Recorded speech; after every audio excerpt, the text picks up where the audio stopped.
Drugs ను నియంత్రించడానికి eagle force ను తీసుకొచ్చినాం. గద్ద ఆకాశంలో ఎన్ని వందల మీటర్ల పైన ఎగిరినా తన టార్గెట్ ను నిశితంగా గమనించి పక్కాగా గద్ద తను చేయాల్సిన పని చేస్తుంది.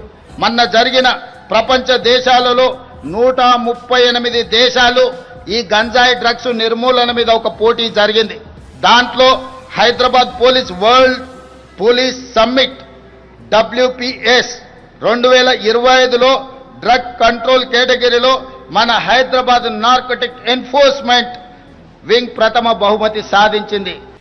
తెల్లారు లేస్తే బిల్డప్లు, ఒకటి ఈగల్ అని, ఇంకోటి హైడ్రా అని, నేను 18 గంటలు పనిచేస్తా అని, నేనే హోంమంత్రిత్వ శాఖ కావాలని నా దగ్గర పెట్టుకున్నా అని. నేను ముఖ్యమంత్రిని అడుగుతున్నా, నీకు అసలు సిగ్గుందా? మహారాష్ట్ర పోలీసు వాళ్ళు వచ్చి ఇక్కడ నెలల తరబడి ఆ కంపెనీలో కూలీలుగా చేరి, కార్మికులుగా చేరి, నెలల తరబడి పరిశోధించి చివరికి అది డ్రగ్స్ అని తెలుసుకున్న తర్వాత, నిర్ధారించుకున్న తర్వాత నీకు ఖబర్ లేకుండా, నీ పోలీసులకు ఖబర్ లేకుండా నీ ఇంటెలిజెన్స్ వ్యవస్థ కుప్పగూలిపోయి వాళ్ళు వచ్చి దాడి చేసి, మహారాష్ట్ర పోలీసులు వచ్చి హైదరాబాద్లోని చర్లపల్లిలో దాడి చేసి 12,000 కోట్ల డ్రగ్స్ పట్టుకున్నారు.